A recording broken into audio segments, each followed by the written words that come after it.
Hola, buenas noches. Estamos aquí muy complacidos de compartir con ustedes. Don Francisco y yo, ambos somos de la Universidad Invenio y vamos a tratar un tema súper interesante y súper importante. ¿Cómo nos mantenemos en este mercado, en el mercado, no solo en el mercado laboral, sino como empresarios en medio de la transformación digital? Ya hemos venido viendo los avances que hay, pero ¿cómo me mantengo yo activo? ¿Cómo me mantengo yo atractivo para el mercado? ¿Quién soy yo? Soy Yenori Rojas. Como les decía, somos de la Universidad de Ingenio. Yo estoy a cargo de la rectoría, pero también tengo un cargo muy valioso que es como presidente del Colegio de Profesionales en Informática y Computación, representando al gremio de 9,000 informáticos que estamos ahí.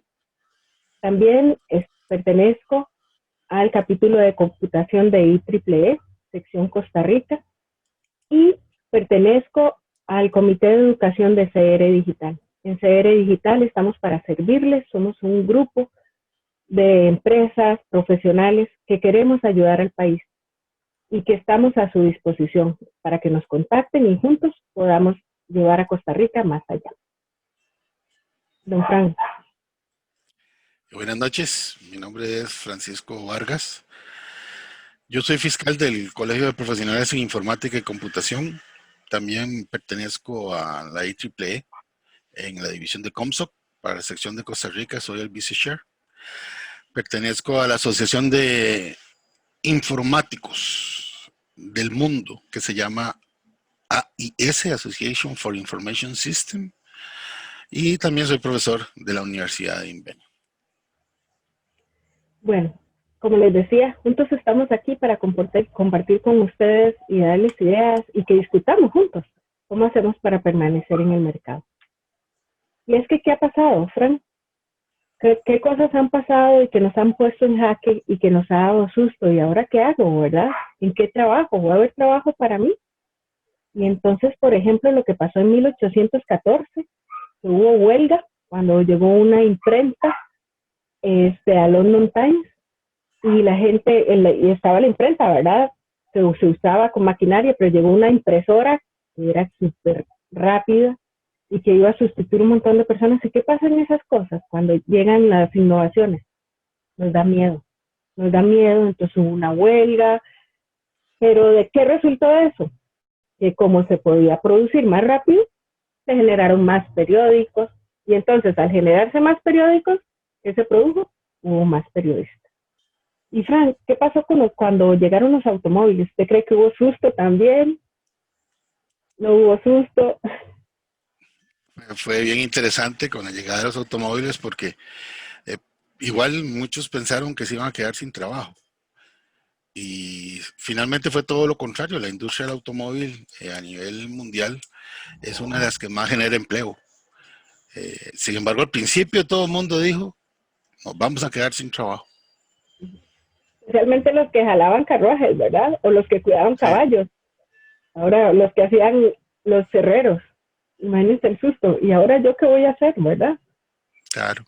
Pero todo esto que nos muestra que hay oportunidades. Con los cajeros automáticos, Frank, usted tal vez lo vivió más de cerca, que tuvo experiencia. También hubo susto, ¿verdad? Sí, fue interesante porque eh, mucha gente pensó que la salida al mundo de los cajeros automáticos iba a desplazar al cajero tradicional, que iba a dejar sin empleo al cajero tradicional.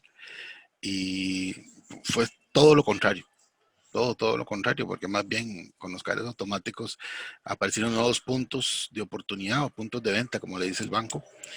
Y finalmente, en algunos lugares donde se puso el cajero automático, ahora hay una oficina del banco completa. Y Frank, ¿qué hicieron esos cajeros entonces? De ¿Cómo se pues, reconvirtieron? ¿O qué se hicieron esos puestos? Siempre hay cajeros, siempre hay personas, ¿verdad, Carlos? Pero claro, un buen ejemplo es el Banco Nacional, que creó toda una división en aquello, ahora es muy normal, muy conocido ese nombre porque es Servibanca, pero en aquel momento era una división nueva donde tuvieron que incorporar gente que atendía los cajeros automáticos. Los contadores pensaban también que iban a tener problemas y no, jamás, porque igual hay que contar la plata que se pone en los cajeros automáticos, revisar las transacciones, en fin. Se creó todo un ambiente alrededor de los cajeros automáticos, departamentos completos, gente con mucha gente trabajando en esa área. Y no fue lo que se pensó al principio, que era que se iba a desplazar mucho empleado.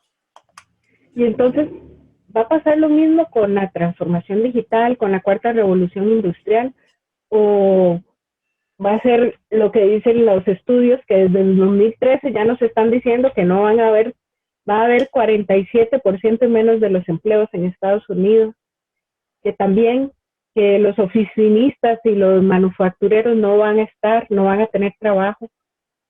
¿Va a pasar lo mismo o sí nos vamos a generar nuevas oportunidades? Pues va a ser un reto, es un reto, porque nosotros ya estamos viviendo esa situación que abarca a todo el mundo. Eh, Posiblemente habrá gente que sí se quede sin empleo, y estará en cada uno de nosotros si vamos a formar parte de uno de esos grupos que se quedan sin empleo, o gente que se transforma, se reinventa, palabra que está muy de moda con la situación en Costa Rica en este momento, ¿verdad? Sin embargo, ya se venía hablando de eso precisamente alrededor de la cuarta revolución. ¿Implica la transformación digital una transformación también personal y educacional? Yo creo que sí. El tema educacional es muy importante porque de por sí nosotros los seres humanos tenemos una aversión al cambio, ¿verdad? Algunos no, algunos más, algunos menos, los que trabajamos en el área de desarrollo de sistemas tenemos que enfrentar eso a cada rato, porque hay gente que definitivamente es difícil. Este, Mis papás, por ejemplo, no usan un teléfono celular y no lo van a usar. No hubo forma de que entraran en ese cambio. Pero ellos no son el ejemplo, más bien el ejemplo en nuestra sociedad es la penetración que han tenido los teléfonos celulares es increíble, increíble. Entonces, de eso muestra que la gente se adapta y se adapta. Y ahora con la reforma digital, pues obviamente tiene que haber una adaptación y la educación es la base de esa adaptación. Exactamente. Y vieres, como podemos ver ahí en la filmina, las grandes empresas lo que dicen es que se va a mejorar la productividad, se va a disminuir el error, pero que además se van a crear nuevos empleos. Entonces hay muchas, este, hay contradicciones, hay posiciones en contra, ¿verdad? Unos son súper positivos, otros son súper negativos, ¿verdad?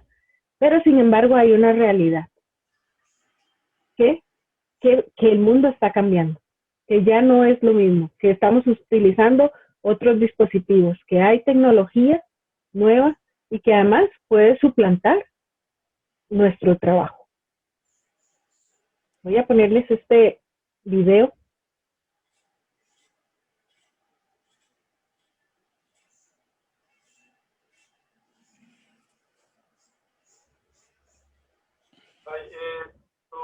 Yo vivo en este hotel de 5 estrellas. Y viviendo aquí empecé a darme cuenta de los grandes problemas de rendimiento que tenía el hotel, como puedan ser la productividad o la eficacia. Por eso decidí que iba a crear el hotel más productivo y eficiente del mundo.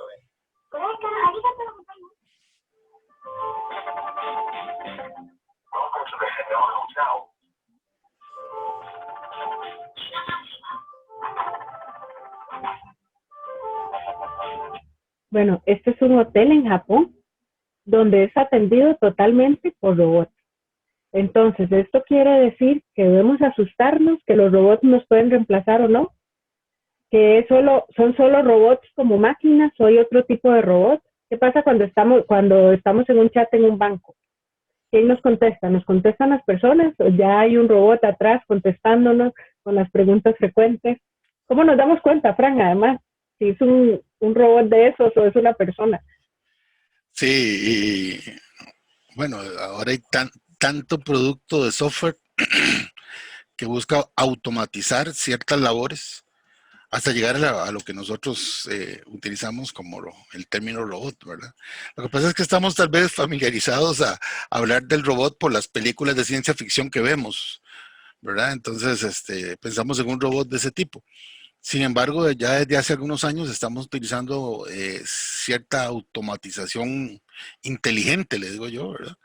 En áreas de interacción con el público, y eso es bien, bien interesante de la tecnología. Una de ellas, por ejemplo, son los famosos chatbots, donde uno chatea y en realidad le está contestando a la computadora. Ya antes habíamos tenido una interacción, no de ese mismo tipo, pero sí un primer intento, que son las centrales telefónicas en las que vamos digitando números y vamos navegando por la central telefónica. Pero eso ha ido avanzando y avanzando y avanzando, y posiblemente llegaremos al momento en que un psicólogo nos atiende y ese psicólogo es el computador. Ay, pero y entonces, ¿todo lo que hagamos puede ser sustituido por una máquina? Sí, lo que pasa es que decía un científico y muy, muy, muy, muy buen profesional costarricense, que le preguntaron en una charla que dio sobre el avance tecnológico, y le preguntaron que cuándo iban a llegar a pensar las computadoras. Y él dijo, bueno, vea, si viniera una nave extraterrestre y nos dejara aquí el hardware para hacerlo, duraríamos aproximadamente 100.000 años en hacer el software para poder pensar como piensa un ser humano. Eso para no decirle que no es posible. Eso fue lo que él dijo. Nunca se me olvida porque finalmente, si llegáramos a tener un producto de software que atienda mis consultas psicológicas, tuvo que haber sido un psicólogo el que le suministrara toda la base para poderlo hacer. Por dicha todavía estamos en ese nivel. Entonces, ¿qué tipo de trabajo va a permanecer? Sí, interesante, ¿verdad? Porque eh, el, el, el uso de la tecnología en las labores repetitivas es algo que ya estamos viviendo en el día a día. Tal vez aquí en Costa Rica no, no tan popular, porque sí se hace, sí se usa. Los controles automáticos de aires acondicionados en climas controlados es algo que se usa mucho. Sin embargo, por ejemplo, un robot en el ensamblado, en las plantas de vehículos en los Estados Unidos, Japón, eh, ya vemos que ellos hacen las labores repetitivas. Ahora entonces los puestos de trabajo van a otro nivel diferente. Hay vehículos muy finos en los que hay alguien que tiene un trabajo que es, después de que el robot armó todo el vehículo, con un papelito, lo va pasando por todas las rendijitas que hay para ver el tamaño que dejó el robot. Y si el tamaño es más grande de no sé qué medida, les devuelven ese carro. Claro, son carros muy caros, ¿verdad? Ujú. Pero entonces quiere decir que esa persona que a lo mejor posiblemente antes lo que hacía era atornillar los 4 tornillos de la puerta, ahora ya no hace eso, ahora es control de calidad. Va subiendo su nivel de trabajo. Entonces, más bien cambio la pregunta. ¿Qué tipo de trabajos no van a permanecer? Porque yo leí también que la inteligencia artificial que tiene desarrollado y el Watson de IBM puede ganar o puede suplantar a abogados en tareas básicas y tiene un 90% de efectividad respecto a un 70% de la efectividad que tiene un humano o la precisión en resolver un caso. Y Sí, esto sobre en todo, Estados Unidos, ¿verdad? sí, sobre todo eso te iba a decir que en los Estados Unidos que se utiliza mucho el cosa juzgada. Entonces, un computador es muy útil porque busca una analogía de algo que haya sucedido y a partir de ahí empieza a hacer recomendaciones. Pues sí, el abogado siempre va a existir. Lo que pasa es que él va a tener que subir de nivel. Va a tener que buscar cómo ser un consultor. Hay bastantes películas interesantes sobre ese tema de los abogados. Una muy buena se llama Bull, porque él lo que hace es estudiar a los jurados. Y él no es abogado, ¿verdad? Obviamente, pero participa en un juicio. Finalmente, pues eso es una película, pero pero si ya podríamos tener producto de software más un computador que pueda atender las consultas legales, pues habrá que buscar otros nichos en los cuales enfocarse del mismo ambiente legal para poder expandirse y crecer y no quedarse ahí. El punto es, si yo me quedo ahí y empiezo con el ay, ay, ay, no sé qué hacer, pobrecito yo, entonces posiblemente me quede sin trabajo. Claro. Fran, y en el área de salud, ¿no se podrá sustituir las personas o no se podrán sustituir? O sea, Ya el área, ¿qué tanto? sí, ya el área de salud, porque es interesante, en todas las áreas ya se está usando la tecnología y en realidad no ha dejado a nadie sin trabajo. Lo único es que es interesante ir a ver una operación de un doctor sentado que parece que la guerra de las galaxias, ¿verdad? Moviendo un láser adentro de una persona para poder cortar una partecita de algo y todo. Desi es un experto en eso. Cuando salió el ultrasonido, la gente especialista en rayos X pensó que se iba a quedar sin trabajo. ¿Qué tuvieron que hacer? Bueno, estudiar cómo funcionaban las máquinas de ultrasonido y dedicarse a ser ultrasonidistas entonces.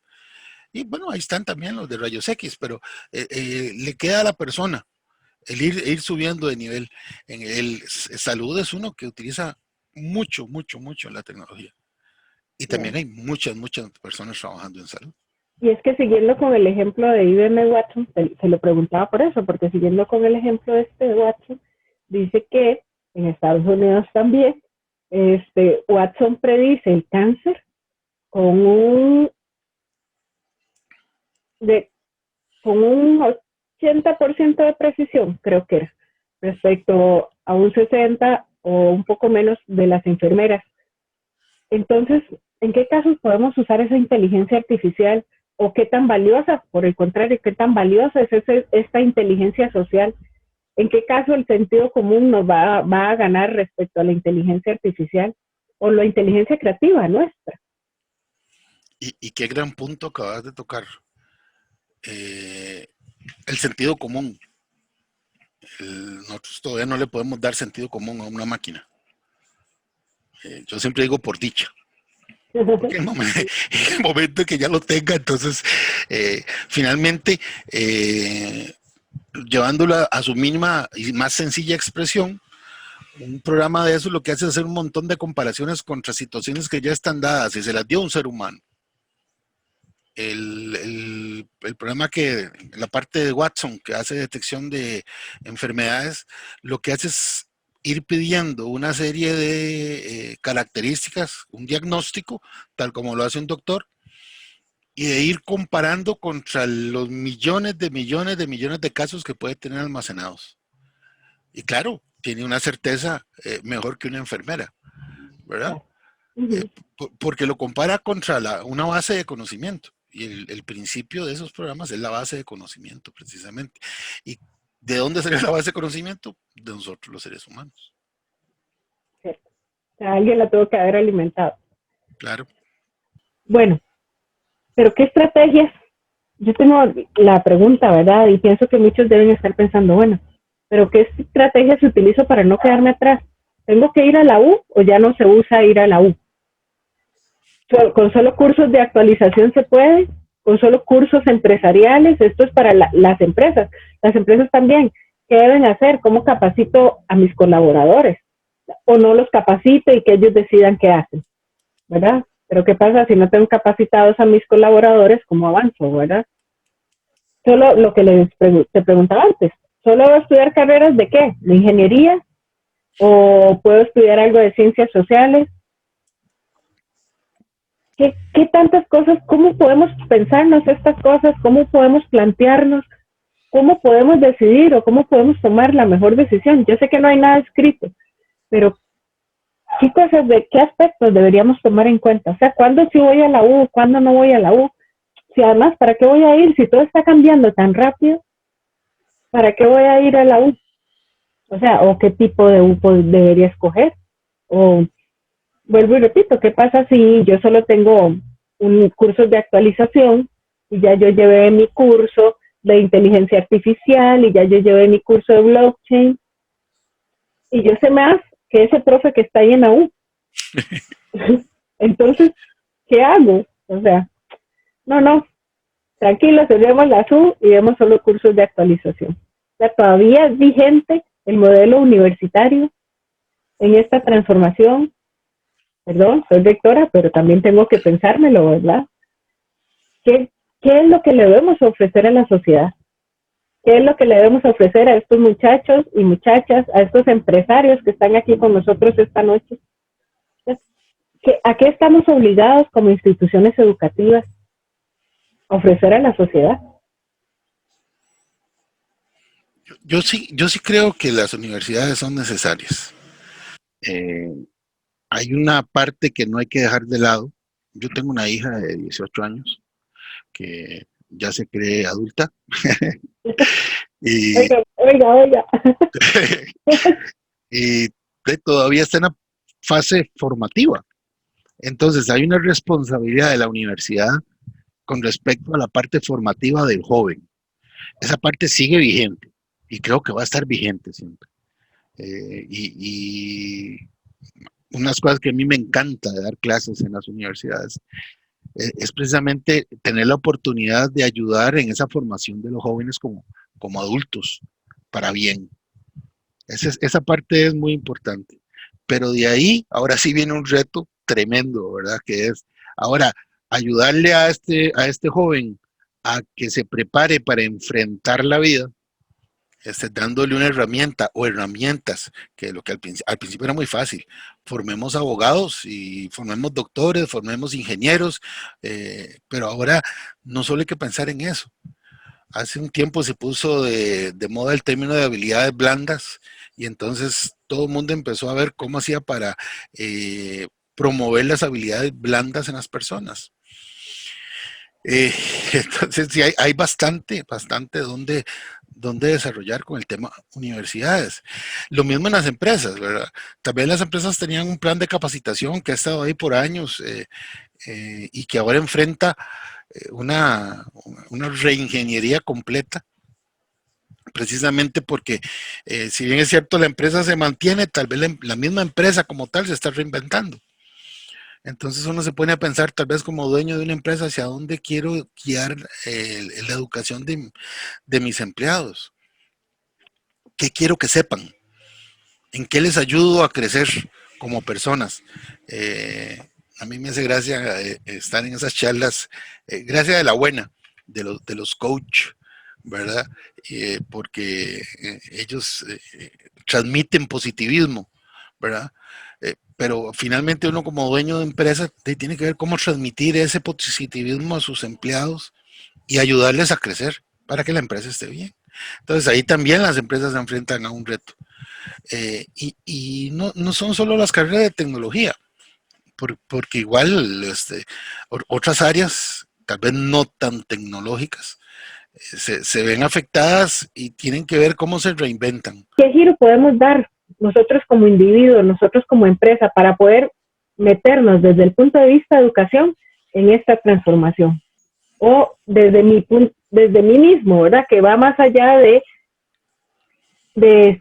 si llevo un curso o no llevo un curso, qué giro deberíamos dar a nuestras carreras como instituciones educativas, qué giros debemos dar a nuestras empresas, qué giro debo dar yo como profe en mis cursos. O sea, retos hay muchos, hay incertidumbre, pero creo que retos hay más, ¿verdad? Y que nos pueden hacer crecer. Sí, hay aquello que parece un cliché, que es que la vida es un reto.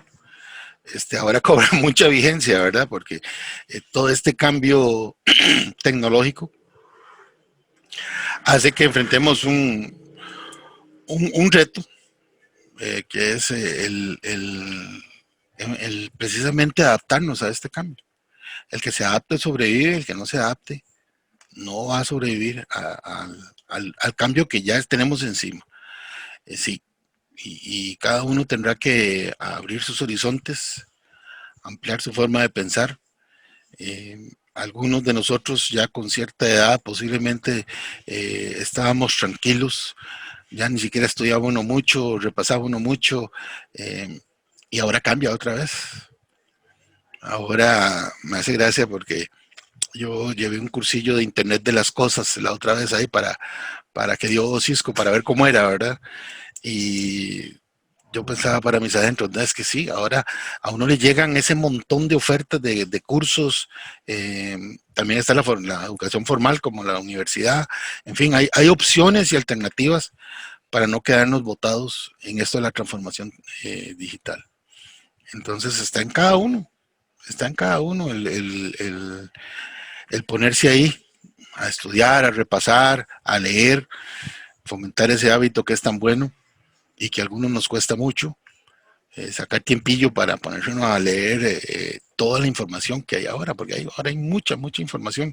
Internet hizo que tuviéramos accesibilidad a información pero ni en los sueños de cuando uno estaba estudiando se pudo haber imaginado que iba a existir, ¿verdad? Entonces ahora, en realidad, si usted quiere saber de cualquier cosa, simple y sencillamente, ¿cómo es que dicen los chiquillos? La googlea. La googlea y ya está. Y ahí le aparece toda la información, desde la información formal, seria, hasta la no tan seria. Y usted escoge qué quiere ver, qué quiere conocer. Y eso es aplicable a todos los ámbitos. Si usted entra al famoso YouTube, puede ver las canciones viejas, puede ver las canciones de moda, puede ver todo, puede ver los cursos de las cosas nuevas y ahí están también. Igual si no sabe cómo hacer cierta tarea, ahí encuentra cómo hacerlo. En fin, todo ahora sí con Internet está en nuestras manos, está a nuestra disposición. De ahora de veras que el límite es uno nada más. Es el que se pone el límite. Y es que es cierto, ¿verdad? Tenemos un montón de recursos que más bien sufrimos de sobreinformación, y saber cuál información es válida y cuál no. Pero no hay pretextos también porque hay muchas cosas gratuitas. Por ejemplo, este curso, ¿verdad? Que se está dando con una serie de temas súper relevantes y se puso de acceso gratuito para los participantes, pero igual, y bueno, y van a seguir habiendo otras iniciativas para empresas y personas en general. ¿A qué herramientas podemos acceder? Como decía Francisco, tenemos cursos en Internet, también existen certificaciones de industria internacionales y como les decía, tenemos ACR Digital, que es un recurso de una serie de profesionales de alto nivel, de empresas y organizaciones que están unidas para apoyarse y para apoyar a la gente. ¿Por qué? Porque queremos que Costa Rica crezca y queremos que no nos quedemos atrás, ¿verdad? Que vayamos más allá, que busquemos crecer y que este espacio que ustedes están sacando para estar aquí con nosotros, hagan una disciplina de sacar espacios para ustedes cada día, para leer, uy, ¿qué pasó? ¿Qué nuevo se hizo? ¿Cómo podría? O que se le ocurran cosas, ponerse a pensar y a soñar, ¿verdad? No sé, Fran, alguna cosa que te haya soñado y que ya exista, o alguna cosa que quisieras que ya hacer y que exista, propuestas. Bueno, yo desearía que existiera la teletransportación. Pero todavía no. Pero pensando en eso, ¿verdad? Yo veo las películas, por ejemplo, de ciencia ficción que han ido proponiendo y proponiendo cosas y ahora resulta que qué buena inventiva tienen que tener esos escritores porque todo lo que ellos ya podrían hacer ya está hecho. De hecho, lo único que falta de Star Trek es la teletransportación. Pero todo lo demás, hablarle a la computadora, computadoras rápidas, control electrónico para abrir y cerrar las puertas, todo eso que uno veía en aquellos tiempos como algo que va a ser algún día, ¿verdad? Es impresionante, por ejemplo, en una charla que yo di, estábamos revisando avances de la humanidad, por ejemplo, el control remoto, algo que pareciera que es lo más normal del mundo en estos momentos. Bueno, cuando yo estaba pequeñillo yo era el control remoto, a mí era que levantaban para cambiar el canal del televisor. Cuando salió el control remoto todo el mundo dijo, híjole, ¿verdad? Qué tremendo avance. Cuando salió la televisión a color, usted sabe que lo que se le ponía era un papel celofán de color al tele para verlo de otro color, porque era blanco y negro, ¿verdad? O bueno, otro de los avances tremendos de la tecnología, el horno de microondas. El horno de microondas ha sido un avance tremendo, tremendo, tremendo, tremendo. Sin embargo, leía en un libro ahí que el avance más bárbaro que tenemos para la humanidad es el uso de Internet y la penetración que ha tenido. Eso en conjunto con la penetración que tenemos de los teléfonos celulares, hace que sí, esa afirmación que dijiste de que si algo no sirve en un teléfono celular, en realidad mejor no piense en ello, ¿verdad?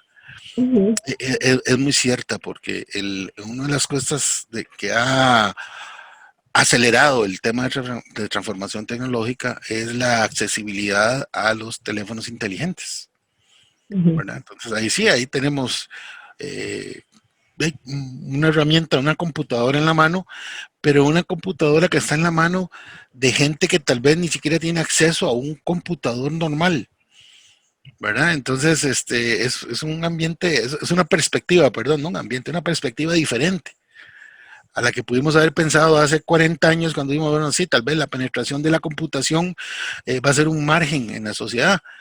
Y en cambio ahora cambió y ahora de cada 100 personas, creo que son como 90 o 95 las que tienen un teléfono inteligente.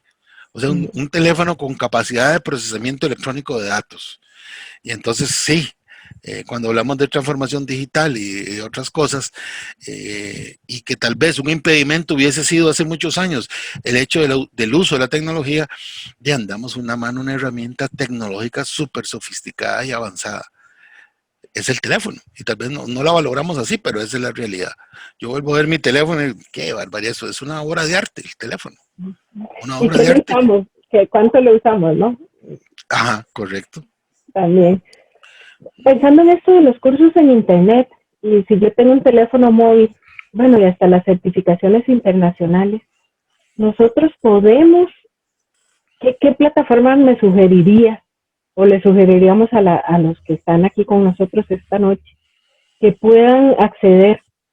Plataformas gratuitas, plataformas de pago, donde podríamos ponernos al día y dar ese salto y estar trabajando en esa actualización. ¿Alguna plataforma que hayas probado, que creas que es interesante, que le sirva hasta a las mismas empresas, verdad? Hay plataformas, a ver, hay plataformas que han tratado de abarcarlo todo y lo han hecho bien, bien, ¿verdad?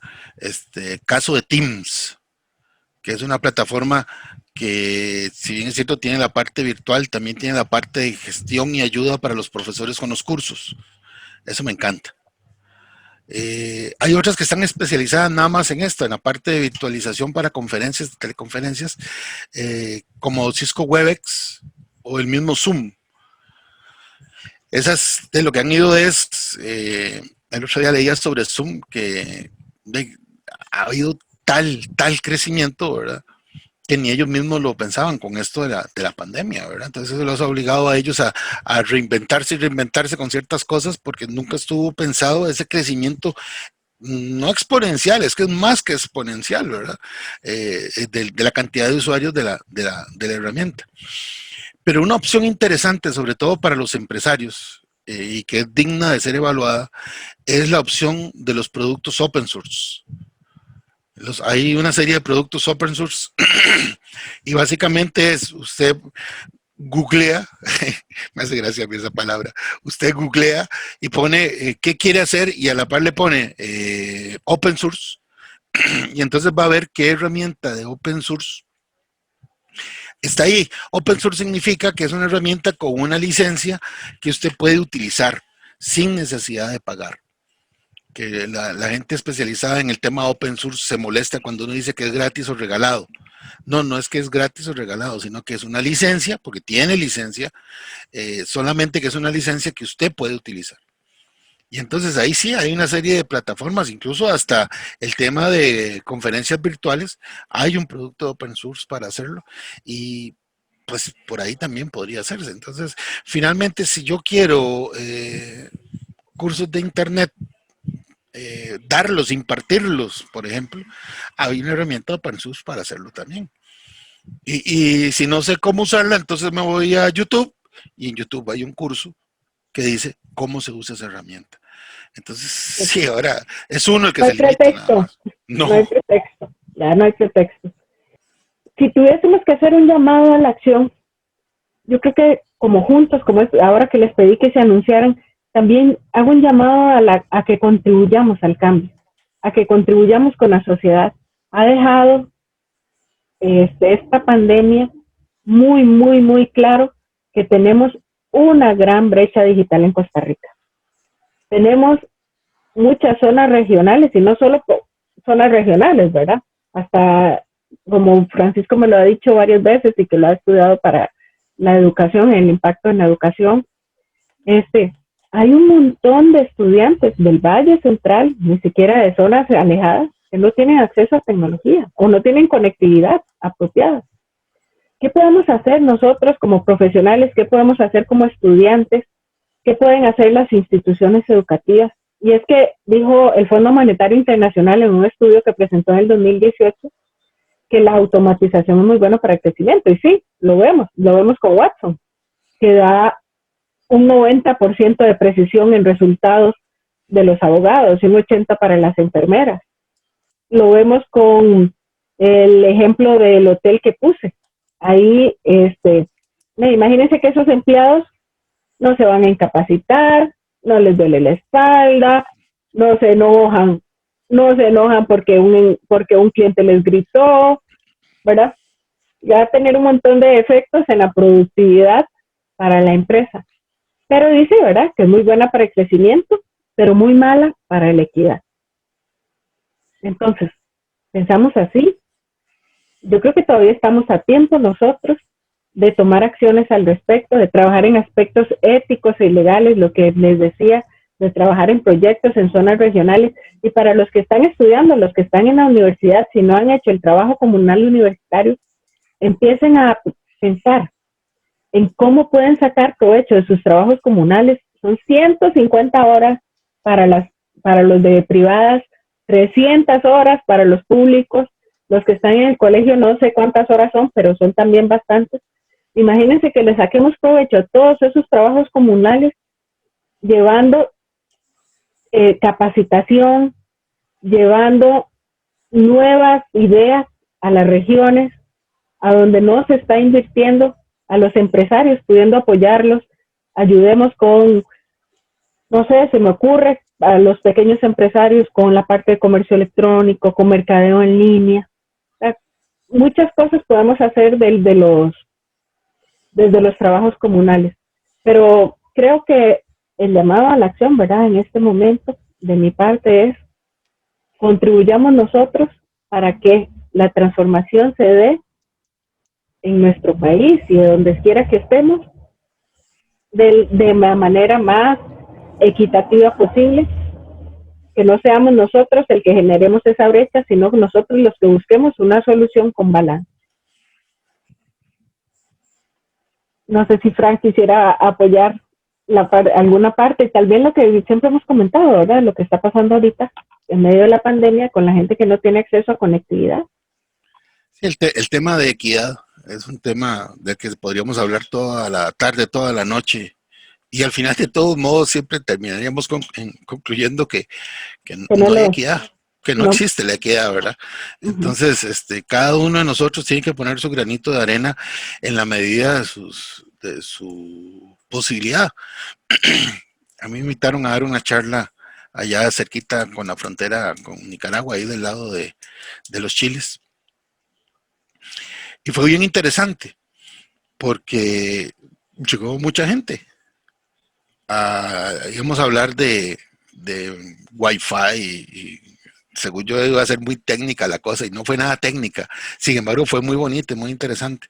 Y me hizo ver a mí que hace falta en esas zonas, en esas regiones, compartir los conocimientos de ciertas áreas que podrían ser muy normales para nosotros, pero que tal vez no lo son en esos lugares.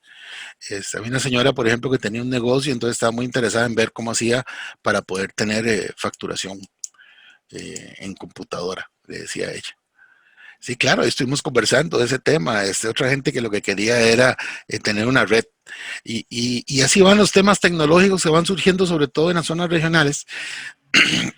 Y vale la pena tal vez, si uno puede cooperar por ese lado, pues ir a las regiones y acercarse. Hay ciertas, esa charla fue en conjunto con la UNED, la hicimos, el CEPIC y la UNED, y fue muy buena, muy interesante, pero lo deja uno con ese sabor de boca de, bueno, ¿por qué no hacemos más? ¿Por qué no seguimos en esto de ese tipo de charlas, de llevar las charlas tecnológicas a las regiones? Eso es algo que, y como vos bien indicabas, existe la posibilidad de colocar horas de nuestros muchachos en trabajos, en TCU, un trabajo comunitario universitario, y pues podría ser que a lo mejor es en esa parte, en la parte de transferir conocimiento, decía un profesor que yo tenía, donde podemos aportar. ¿Verdad? Porque, bueno, cada uno, por eso digo, cada uno aporta en lo que puede, pero la parte de transferencia de conocimiento es algo que casi siempre sí está a nuestra disposición. Entonces, ver cómo podemos aportar en el tema de transferencia de conocimiento, sobre todo en aquellas áreas o regiones donde amerite hacerlo. A lo mejor no hay que ir tan largo, o a lo mejor pues, yo lo veo largo porque yo fui desde aquí. Obviamente la gente de por allá no lo veía tan largo, pero a lo mejor lo que quiero decir es que también tenemos cerca lugares donde uno puede aportar. A lo mejor con la municipalidad del lugar donde uno vive existe la posibilidad de dar cursos, a lo mejor hay grupos comunitarios asociados. Aquí nosotros, por ejemplo, donde yo vivo, tenemos una asociación que se encarga de varias cosas y dentro de ellas se pueden dar charlas en un centro comunal y cosas así que podrían ayudar a promover, restar ese miedo al cambio tecnológico. E incluso habrá gente que tal vez ni siquiera está al tanto del cambio tecnológico que estamos enfrentando. Entonces sí vale la pena tratar de aportar con ellos, ¿verdad? De ver cómo puede uno aportar de alguna manera.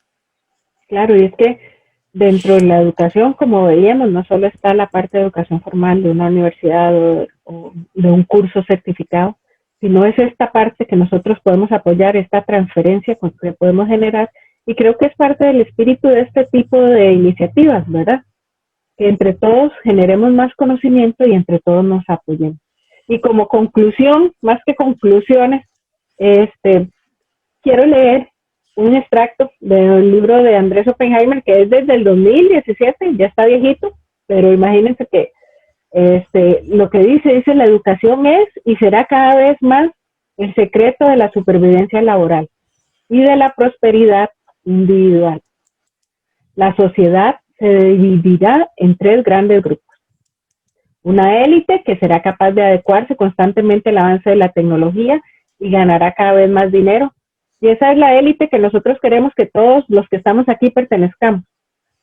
Que nos desempolvemos de la pereza y todo y cambiemos y empecemos a leer, investigar, que nos apoyemos unos a otros para que generemos más conocimiento. El segundo grupo, que prestará servicios especializados a esta élite, como los entrenadores físicos, los profesores de zumba, los guías de meditación, los profesores de piano, chef a domicilio, esa área de servicio. Y también un tercer grupo, que es el que nos preocupa hoy y que es al que debemos prestarle atención y es al que hice el llamado en la toma de acciones, que es quienes básicamente se quedarán sin empleo y que quizás reciban un ingreso básico universal para las víctimas del desempleo tecnológico. Entonces, solo para concluir de mi parte, quiero decirles que decían en qué grupo quieren estar. Si quieren estar en el grupo que se va a poder ir incorporando, no es fácil, ¿no? Hay que dedicar tiempo, requiere esfuerzo. O puede ser que ustedes sean del área de servicios. Adelante, hay trabajo. O sea, no todo el panorama es tan terrible. Sí hay trabajo en otras áreas más allá de la tecnología. Pero también va a estar el área de los que no van a poder acceder a ninguno de los dos. Entonces, los invito a que decidan y que trabajen en pro de ello. Don Frank. El hombre desde sus inicios ha tenido que enfrentar la naturaleza. Esa es una máxima de la vida. Y siempre ha guiado formas para hacerlo. Eso es lo que hemos llamado desarrollo. Nosotros no somos la excepción, nuestra generación no lo es. Tenemos cambios y cambios y cambios y tenemos que enfrentarlos de alguna manera. Algunos lo harán bien, por desgracia otros no lo harán tan bien. Así que pues tenemos que actuar en equipo. no dejemos a nadie atrás, ayudemos a los que menos pueden o menos tienen y tratar de salir adelante como sociedad, porque el cambio se nos vino encima, ese no lo podemos evitar. No. Gracias. Gracias. Buenas noches. Buenas noches.